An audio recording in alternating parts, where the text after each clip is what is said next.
Hello everyone, Solo here, today to show you what I honestly think is one of the coolest setups I've ever played in PoE2, at least in terms of damage and clear speed.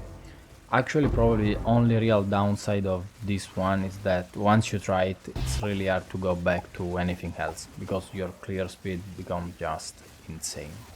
I'll take one moment here to say thanks to all people who are already supporting the channel and who constantly take time to comment and help me improve it. Every single like, sub and comment is always genuinely appreciated.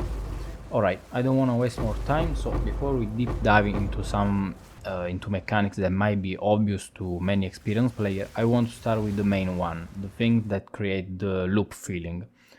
Actually, I'm not even sure this one was ever intended by GGG as a real mechanic, but this is the way it works. So, the loop I'm talking about is what we socketed into custom critical. As you already know, custom critical gather energy when you crit enemy, and once it reaches maximum energy, it triggers all the spell socketed inside it.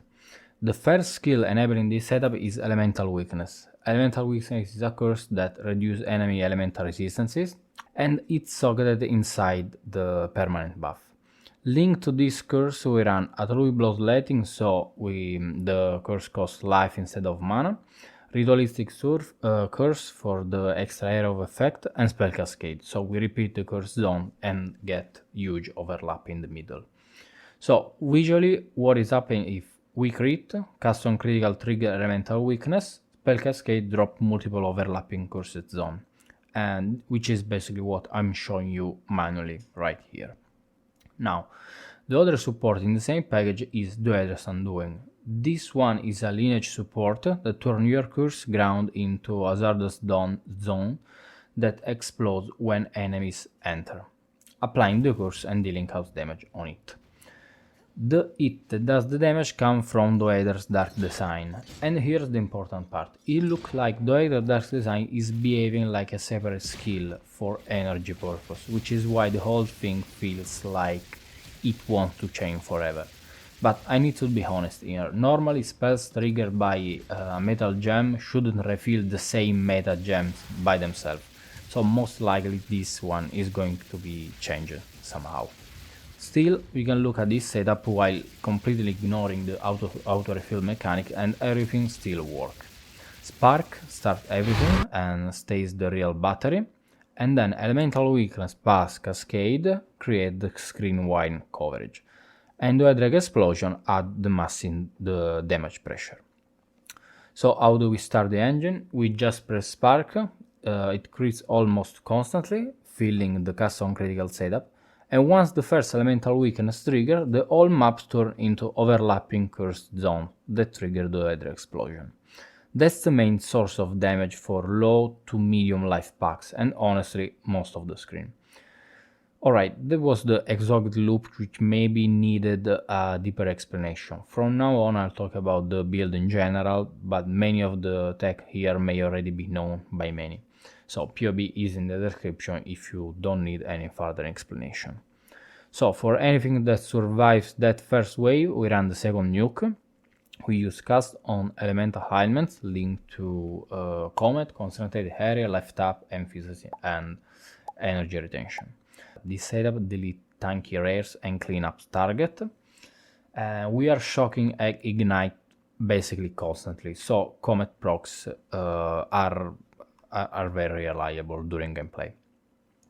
On bosses, we absolutely need a reliable way to generate Fire Infusion to boost the Comet damage, and that's why we keep a second button for Living Bomb.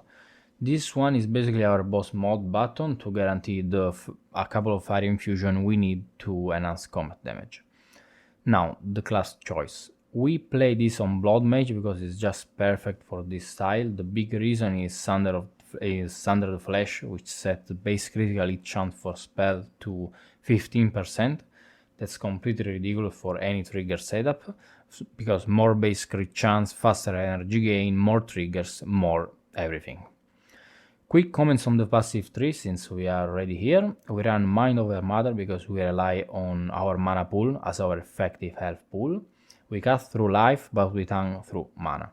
And if you also run Eldritch Battery, stacking Energy Shield can directly increase your mana pool. So Energy Shield on gear becomes even more valuable. The rest of the passive tree, as you can see, is meant to boost energy gain and critical hit chance. The only stats I really want to stress here are Area of Effect and Curse Activation. These two are super important to deal damage in a reliable way. Remember, we want our curse to be around 4.7 meter big to allow the overlaps of spell cascade, and we want our curse activation delay to be as low as possible, around 0.1-0.2 seconds should be fine. We reach that amount through nodes and stats on the rare jewels, as you can see here. First talk about the gems, starting with Spark. Remember, it's not here to be an insane source of DPS. We use it just to trigger, just as a trigger engine. So we prioritize links that make Spark travel faster, hit more target. The real damage is the Curse Field Explosion and Comet. Of course, Archmage boosts a lot of this, including Spark itself. Now, Mana Remnants. This one is huge for this kind of mind over matter character because it gives mana back fast and can overflow your maximum mana, which directly buff your effective health pool. But it also costs spirit, and actually spirit is one of the hardest part of this whole setup. So if you're struggling to fit everything together, the first thing I recommend dropping at least temporary is Mana Remnants, because that instantly free 30 spirit and makes the build easier to assemble early. For getting enough spirit, you basically have two main routes. A lot of people take a unique jewel, building a setup around against Darkness unique jewel, and if you can find one with a strong spirit related lords, is good, even if it's not the way I suggest, since it becomes very expensive. Or the route I'm using, increase spirit reservation efficiency on the body armor, so you don't have to rely on a super expensive jewel. Either way, you need enough spirit to run all of your meta gems and buffs at the same time, and that's not always cheap. And I have to say clearly, this setup is indeed expensive. I'm still trying to figure out how far we can push it on a lower budget, but right now, if you are not sitting on currency, don't jump into this and expect it to magically work with random gear. Alright, I think that's enough for the overview. If you have got questions, drop them in comments, I'm always happy to answer. Now we can see some more gameplay, even in a not fully min-max state. You will see this is easily some of the best mapping clear I've ever played. Guys, thanks a lot for watching. Share your thoughts in the comments. If that was useful in any way, leave a like and sub to the channel. I wish you a great day. I'll see you in the next one.